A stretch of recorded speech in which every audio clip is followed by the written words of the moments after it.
Hey, so anyone that's listening in today is listening to two women from opposite ends of the world who are literally doing much the same thing in the same space. My name's Tracy, and today I'm interviewing Phillipa Butler, based in the UK.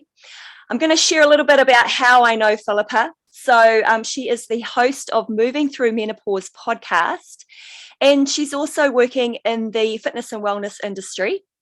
You have, Phillipa, I'm talking to you now. You are the founder of Precision, the movement and mindfulness for maximizing midlife. You offer online classes, which I love. I looked at the timetable. It's like there's a lot of choices around what anyone would be able to join from their home, the safety of their home. Your fees are really affordable, so anybody could tap into a couple of those workouts every week and feel really good about it. So I just want to congratulate you, Phillipa, for getting into the online space. It is a challenge as a midlifer and you cracked it, so congratulations. Well, thank you so much. I'm not sure that I feel like I've cracked it, but I'm definitely working at it.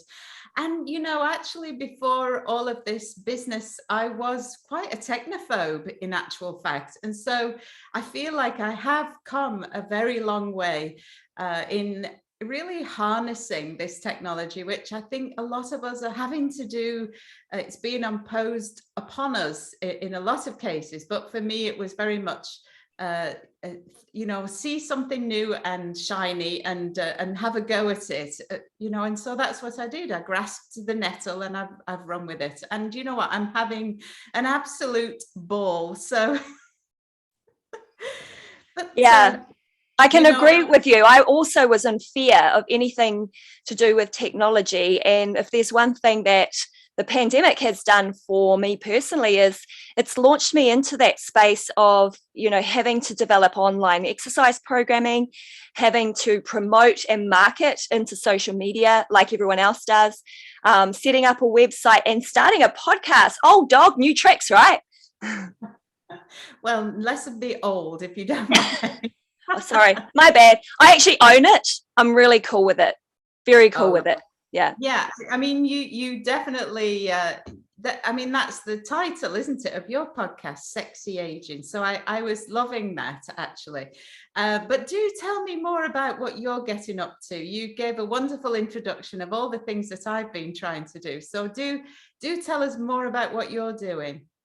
Yeah, for some of the listeners to Sexy Aging, they would know that through the 9 months that I've been interviewing, that I ended up relocating back to New Zealand after 20 years in Asia, working in the fitness industry, setting up various businesses and building teams across businesses such as Fitness First, Les Mills International.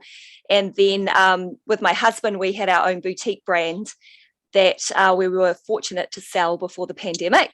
So that was a catalyst to also coming back to New Zealand. With that, I came back with quite a few skills across sort of online fitness, and just became really interested in the midlife women's health and wellness space, very similar to you, Phillipa. Trying to wrap my head around how we should be moving our bodies in this age, because everything we knew before isn't really working. Right? Yeah, right. So entirely that. It not only is it not working for you, but sometimes it's working against you, and that injuries are the things that we start to encounter increasingly. And for me, I moving through menopause is my podcast, as you said. And menopause is something that hit me like a ton of bricks. Yeah, so let's talk about that. This is one thing that, you and I are catching up over is our coffee. In my case, it's morning, so it's coffee for me. For you, it's probably herbal tea right now. Yeah, let's talk about our menopause journey, because to be honest, I've never spoken of my personal journey in a podcast episode. So let's do that. Yeah, let's. I mean, I don't think we can talk about this stuff enough, because every woman's journey seems to be different, and that there are, although there's a lot of commonalities, the few things that people think of, hot flushes, for instance, and not even everybody has those, but there are other things. And for me, it was loss of sleep, interrupted sleep, so that I was waking half a dozen times every night. And that went on for about 5 years. We're not saying 5 minutes, it was a very long time. And you know what, I feel like I've been kicking myself a little bit for putting up with this for so long. And so this is part of why I'm so passionate about sharing, not just sharing my story, but allowing people to share their stories, because like I say, we're all different, and it can be different for different people, but we need to know this stuff. And the other thing that we need to know is that there are things you can do. And, medication is not off the agenda. And so stupidly, I say stupidly, for me, I think, like you, being in the wellness industry for the whole of my career as a physiotherapist, and I was actually quite medication phobic, avoiding medication if I possibly could, and seeking natural alternatives. And there's really nothing wrong with that. I think that's absolutely appropriate. But there are times when it's entirely appropriate to get medication. Now, for me, the not sleeping was part of it. Slightly going out of my mind was the other part of it. Who knew? I mean, and we literally had the same symptoms that I really struggled with as well. So yeah, if we can, like, I want to share, I had the exact same. So sleep was probably the first thing that kicked in, or the lack of. And I kind of thought it was because we were running and operating a new business. So I thought it was just stress or my mind overthinking. But like you, I would wake up multiple times, and definitely between 2 and 4 in the morning, and not be able to go back to sleep, which is horrendous, because that's, as we know as educators, that is the time that your mind needs to be resting, that you're doing your backup and your body is in recovery mode. So all the hormones that are mixed up in that pool of sleep are getting completely out of whack and really freaked out. And then it's a catch-22. So you get up in the day and you try to move through the day, and now you can't remember stuff. You've got brain fog, and you're starting to lose your confidence in your ability. So all those things that line up just because the lack of sleep at first. I mean, I had the same thing as you. Couldn't remember things, couldn't remember people's names that I'd met before. I was terrified to introduce a friend to another friend, just in case I couldn't remember their name. Yeah. You desperately, and this is, I'm really hoping this is going to come to me when I say this is, and it didn't quite often. Absolute people you knew so well that you just couldn't retrieve that name. And I mean, we know that these estrogen receptors are situated in, the memory centers in particular, and the sleep centers in the brain. And it isn't just sleep deprivation that gets in the way of our memory and our sanity, feeling on the verge of who am I, what on earth is happening to me, and feeling quite not yourself at all. In fact, who on earth is this person? And I put up with that for a long time. I did seek help from my medical team, I say team, doctor, Yeah. And we wanted to talk about how this experience of seeking assistance can be so different depending on not even where you live in the world, but where you live in your country, in your local area. The chances of happening upon a doctor who has a particular interest in menopause, who's actually bothered to keep up to speed with the latest research. In the UK, we have the NICE guidance, the National Institute for Clinical Excellence, and they produce guidance. And, this is clearly available for people and for practitioners, but the ones that I went to see are definitely not Reddit. Okay. I Yeah, mean, once that's again, we have a very similar experience. So I figured out that I could probably take HRT when I did an interview for my podcast with a doctor in the UK. So ah, Dr. Rebecca Lewis, who also works with Dr. Louise Newsom, she interviewed on the podcast and gave me a heads up on everything about HRT, and I knew nothing. So mm, this is just last year. And once I had finished the interview, I was like, oh, okay, so I'm going to investigate that. I think I'm definitely a great candidate and I want it. Why not try? I haven't tried that, right? So managed to get my sleep under control. Most times I was getting a pretty good sleep, but there was still the odd night that I was awake, you know. And so and then I hit the trouble of trying to find a good doctor who knew what I was talking about, because once you go down that menopause rabbit hole and find out everything you need to know as a consumer, mm, when yeah, you try to find a doctor who knows as much as you do, probably, hopefully more, it's mm, a nightmare. mm, Yeah. yeah, an absolute nightmare. Uh, and so many women that I work with have these varied. I had one the other day who came in, oh yes, I've got osteoporosis. She's, only in her late 50s. The doctor put me on estrogen patches, and I said, what about the progesterone? I said, have you got a womb?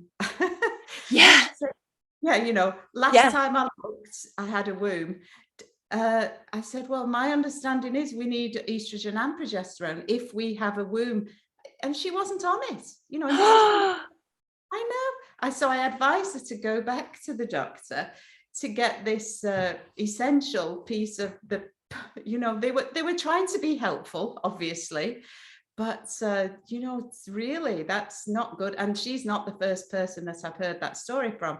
So knowing what relying on doctors to know what we need can sometimes just, we fall foul of the fact that they actually don't necessarily know as much as we might if we did a lot of research for ourselves.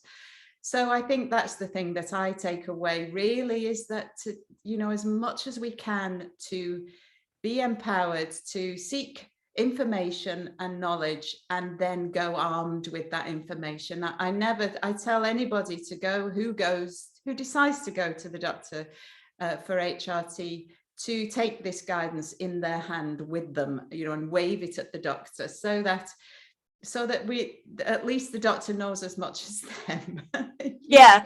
And Philippa, there's some really good tools now as well, aren't there? And you know what? The interesting thing is a lot of them are coming out of the UK. And that's why I definitely wanted to reach out and speak to someone recently, like as of today, speak to you, because I've seen information and education really ramping up. And I don't know whether it's because I'm in this space that I see everything now, or whether there is that infiltration into the general public, that there is a lot more knowledge now about menopause and access to tools.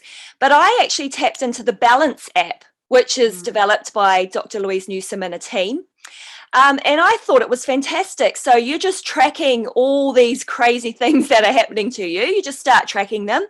Over the course of 4 to 6 weeks, you will get a report through the app that you can take to your GP. And this will outline to the GP, out of the 34 symptoms, I've got 27. What are we going to do about this? Right? Yeah, right. I mean, that is a fantastic resource. Actually, I am familiar with that. I must say, I haven't investigated it as thoroughly as I might, because it sort of came after I had already, taken that journey myself. But you're absolutely right. This is an amazing resource. That Dr. Louise Newson is doing some groundbreaking work. And out of the goodness of her heart, she's really, this is her life's work, I think. Seeing women that have struggled and unnecessarily, this is the thing, that I said, I sometimes kick myself for being that generation of women who thought the breast cancer story was true. I was absolutely that generation of women who heard that that HRT gave you breast cancer and left it at that and thought it was really not to be approached. So, and I was totally misinformed in thinking that, because we've subsequently, the work that's being done disproves that pretty much completely. So so I, for a long time, like you're saying, 34 symptoms. I read the other day there was something like 46. Yeah, probably. I think that list could be endless pretty much when we think about the systemic effects of estrogen. It doesn't just affect the bikini line area, does it? It's the whole body. It's the whole body, yeah. Oh my gosh. So yeah, definitely tap into that. That resource is a fantastic one. And I know I've seen it sort of come from being a free app, and there's still a free element, isn't there? Yeah. And then there's a paid element as well. Yeah. But yeah, that she deserves lots of praise and kudos, because she's done amazing work. And for women not to have to go through this is really why I keep talking about it. And what you said about, is it just because we're in this space? And the answer to that is, it's hard to know. I know it's getting coverage on the media because people tell me, oh, I saw it on the news about menopause, or oh, I read about it in the whatever magazine, in the newspapers. So it is getting a lot of coverage. It's kind of topical at the moment, but I definitely don't want that to be a fad, if you like. I don't want it to be something that goes away, because we're not there yet by any means. Yeah, I agree. I'm also starting to see that happen here in New Zealand. There's a lot more publications and media about women, quite well-known women here, usually celebrities or TV personalities, that have come out openly and shared their story with perimenopause and how it's affected them at work.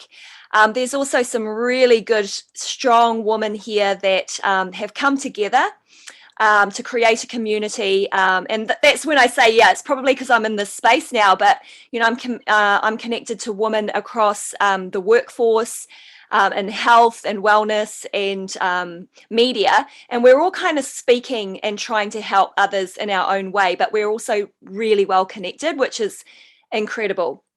But so while we're talking about it and we seem to know a lot about it, we're still struggling with the general health and education for the everyday woman out there. Like, I can still see there's still so much work to be done. And it's really because when you look around your environment, there is nothing that speaks to the menopausal woman. You have to still dive or fish for that information as an individual. So my personal experience of going to a GP to request HRT, I felt like I was the first person she'd ever come across to ask.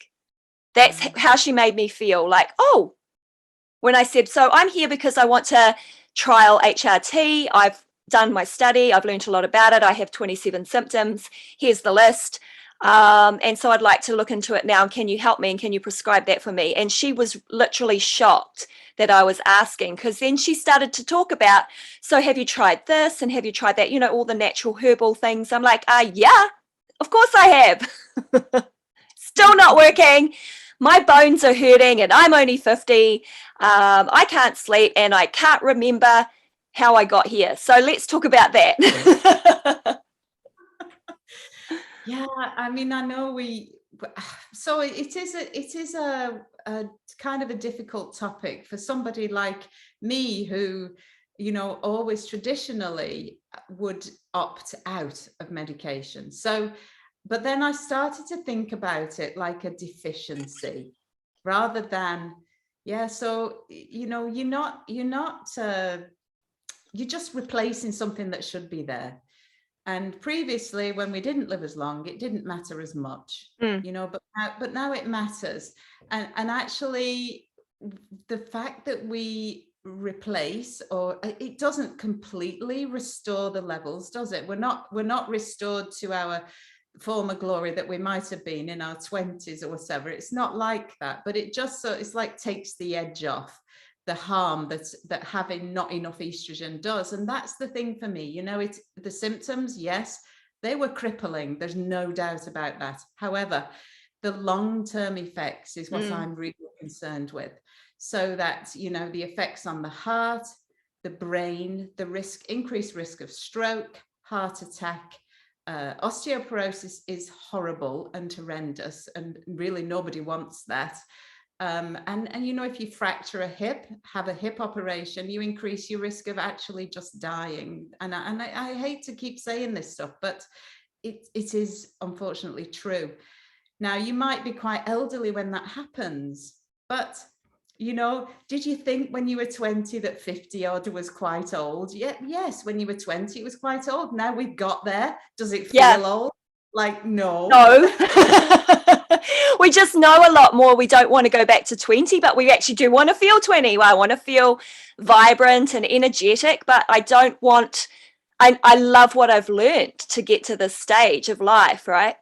Hey, Philippa, I actually do want to kind of say something a little, like I'm trying to keep the balance between the HRT conversation. We're obviously both on HRT, and obviously reaping the benefits of it, and also agree wholeheartedly that the future benefits to our health are there. So the science is there. We're obviously still following Dr. Lisa Mosconi's recent studies on brain health. Is for me, like, I don't want to forget people's names anymore. It's so heartbreaking that I would do that. So, you know, like following the brain health implications of continued HRT. But as fitness and health professionals, I think we both stand on that foundation of looking after your health with adequate sleep, low stress, moving every day, good nutrition, joy, community. So I still believe that these are foundations to longevity, and HRT is the icing on the cake. Would you agree with that? No, absolutely. That is completely how I feel. That lifestyle is what seals the deal. You know, it really is the thing that makes the difference. So all those things that you spoke of, I do, and I will continue to do. And the great thing is, HRTs means I'll be able to keep doing them. You know, so and there is no one fix, and HRT is definitely not a the golden bullet. You know, that's cure all. There isn't one. If there was one, I would say it was exercise. Yeah, same. Yeah, I agree. It's like, what would we do without it? And that's a huge part of why I'm on HRT, is because I couldn't stand the joint pain and the hip pain and the knee pain at 50. Like, what? Oh, madness, total. And Yeah. you know what? I got the worst DOMS ever Yes. when I was perimenopausal. I was like, what is all this DOMS I keep getting? I used to be able to do this without DOMS. So sore muscles after exercise was, I mean, I did it sometimes you're like, ooh, I really feel that, you know, and I like that. But Yeah. oh, that was bad. Yeah, that's disheartening as well, isn't it? So, I mean, I've definitely noticed that I don't have that same recovery issue that I used to have. I went through a couple of years where and this is before I really understood perimenopause. I definitely wasn't on HRT. I was doing my best to manage my health, as you do when you understand the foundations. But yeah, the pain, the muscle pain, I started to find myself backing out of things that I would have put my hand up for, you know, like, yeah, I'll go to that dance workout. Yes, I'll try that new HIIT class. I was like, oh no, if it's on a Tuesday, I can't do it on a Tuesday because that's when I need to recover. Right. I started to really kind of minimize the effects because I was afraid to feel like that. And now I don't really have those issues so much. I mean, I think I'm a lot more mindful of what I do on a daily basis. Like, I do alternate workouts, especially if they're heavy workouts. I don't do them every day like I used to. But yeah, at least when someone goes, hey, let's go and do this class down the road, and I don't go, oh, it's Tuesday, I can't. I go, okay. And then I'll change something later in the week, you know, if I feel that it was too much. I mean, I think that's right. Balance is more important than ever before. at this stage of life, that we are doing, we're doing our resistance work, we're doing the, cardiovascular work, we're doing this, we're doing the stretching, and I teach yoga and Pilates, and I love both of those things. Is that working? Yeah. We can still hear you. You're still fabulous. So I love, and I love variety anyway. This is what I always say about Pilates. It's your insurance policy. It's the thing that keeps you doing all the other things that you want to do. Similarly with yoga. So, and I love variety, getting on the bike, spinning this morning, and doing yoga tomorrow, and Pilates on Friday. And, I love that. So if you're not fortunate to be doing this for a job, and getting lots of different, try as much as you can over the course of a week to fit in different kinds of modes of exercise, whether it's a swim or a hike, a gardening, and then a bit of lifting heavy weights. And actually, I saw something really good online the other day. Gardening, somebody put in pictures of lots of different garden tools and the muscles that they work. And I thought, oh, that's awesome, isn't it? How clever is that? So, your muscles don't know if you're squatting down to do the gardening, or if you're squatting down to lift a barbell. Moving is the main thing. Keep moving. Yeah, no, I love that. Okay, so now that we are talking about how we like to work out, I think we actually have similarities there as well. So tell me about your typical workout week. What does that look like? We're in fitness, so let's share. This is like a topic for us. Topic. So are we talking about what I do for myself? Yeah. No, Monday through to Sunday, like how does it work for you? What's your schedule looking like? Well, Monday, I like to do circuit type training. So I've got a circuit session on a Monday. And then Tuesday. Is it heavy? Is it light? Is it in between? Like what are we looking at when you say circuit? It's a bit of both, actually. It's but bit of barbell, and then a bit of jumping around with a step. Yeah. Cool. Yeah. Tuesday, let me think. Is that today? Oh no, that was yesterday. Tuesday is my day off. So I love to take long walks. So 12,500 steps. Beautiful. Yeah, I love to do that. Today I was teaching Pilates, 2 Pilates classes, and in between times, again, I try and fit in 10,000 steps if I can. And then tomorrow I'm teaching yoga twice and Pilates once. So, on days when I teach 2 or 3 hours, I tend not to do anything for myself. Friday, I've got yoga again, and both Pilates. I just love it. Sunday I do my Les Mills body pump, because awesome. Oh, a spinning Wednesday. That I knew I did something today. Yeah, spinning. So spinning, hiking. I swim when I feel like it. Actually, I'm going to do outdoor swimming this summer. That's on my list. All right. New thing for you. Yeah. Did I say outdoor? Of course, it's in the water, open water. Open water swimming, actually really popular with midlife women. Yeah, it's a thing, it's a trend for us. Yeah, and I'm going to jump on the bandwagon. Yeah, with benefits, right?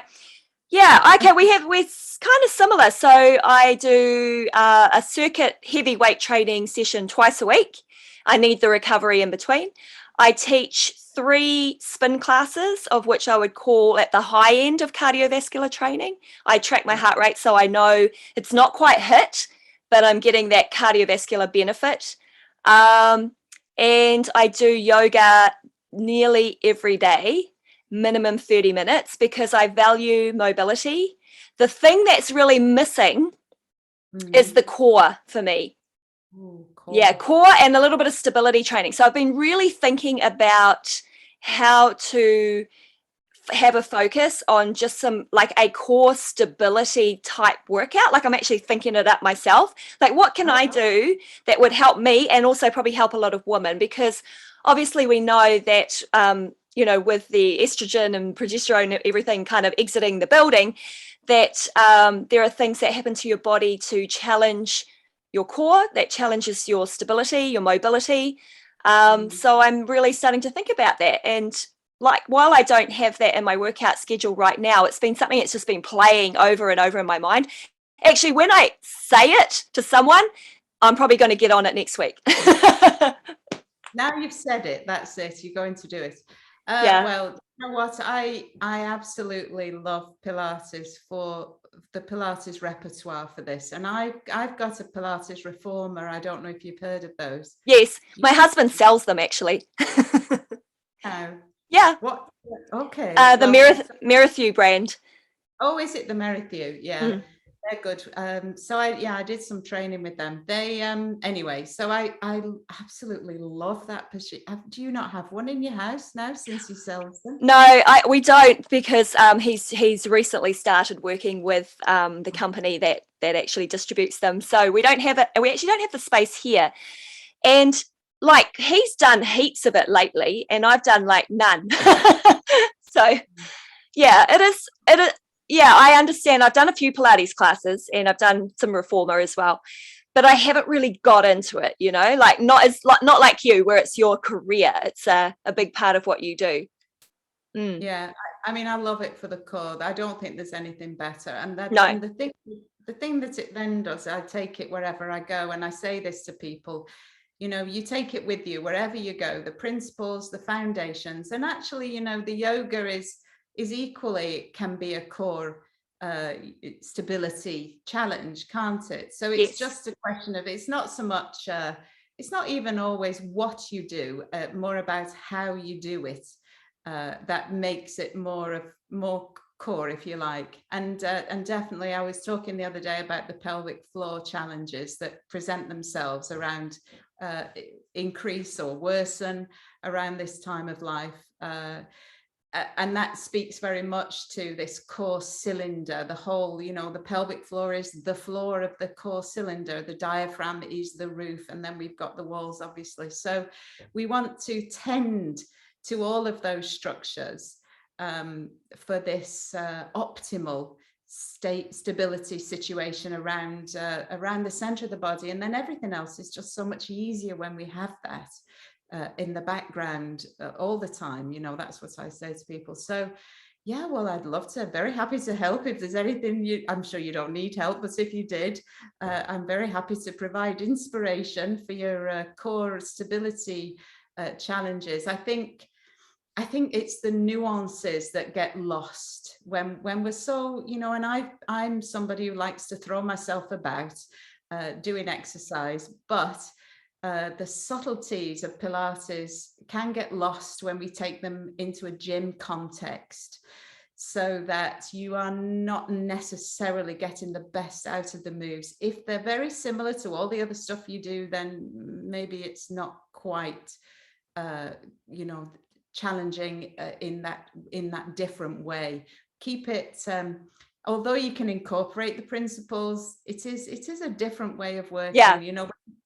And you'll know this if you've done it. And anyway, I'm going on because I love it so much. Oh, it's good. It's so good to hear. So one of the segues I'm going to take now, so that still relates to the fact that we work in the fitness industry, here's my question. Midlife women seem to kind of bust through or have a moment where they just go, you know what, I'm leaving that behind, that doesn't serve me anymore, and I'm going in this direction, and this is what I'm going to do from now on. And I'm just watching it happen all around me, and I think it's amazing. Why do you think this happens to us? Well, I read something or heard something in a podcast the other day about, and I related to it, and I don't know if it's, obviously it's not for everyone, but that the hormonal shift actually changes the way we feel in that.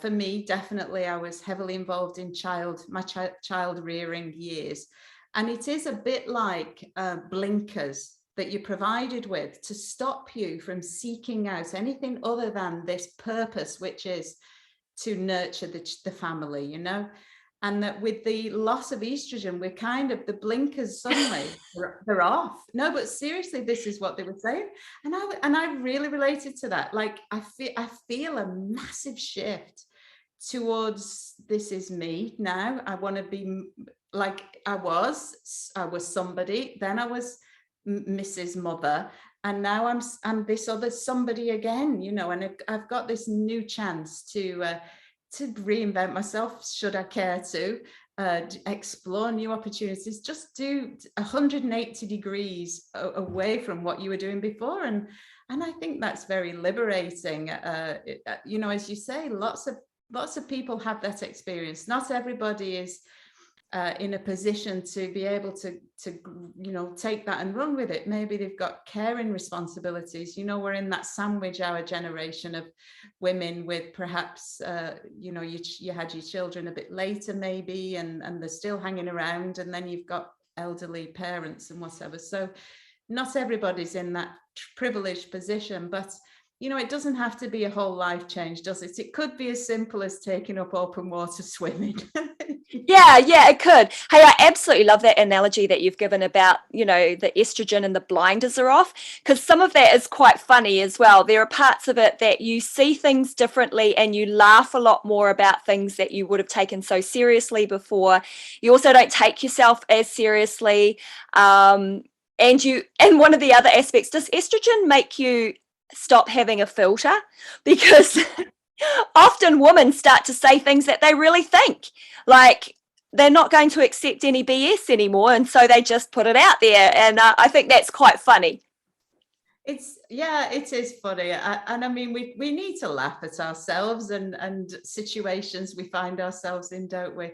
It's so healthy to laugh and smile and be full of joy, and community, as you said, get together and share these stories of absolute and abject hilarity. Let's laugh at ourselves, be liberated, and really just grow, always grow, and do new things with different people.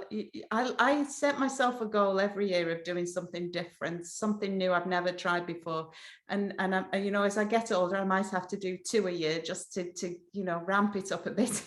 I love that. Hey, isn't it also really interesting that we are two women from opposite ends of the world, more than happy to just sit down and have an open-hearted conversation. We've never met, and this is another amazing part of this time of our lives, is that we are willing to share.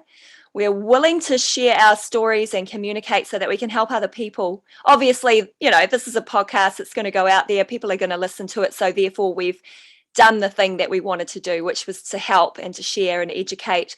But I just sort of was having this moment where I'm like, well, I don't even know this woman, and now I feel like I could just go around to her house, bring over, a couple of coffees, sit down and talk a little bit more about it, right?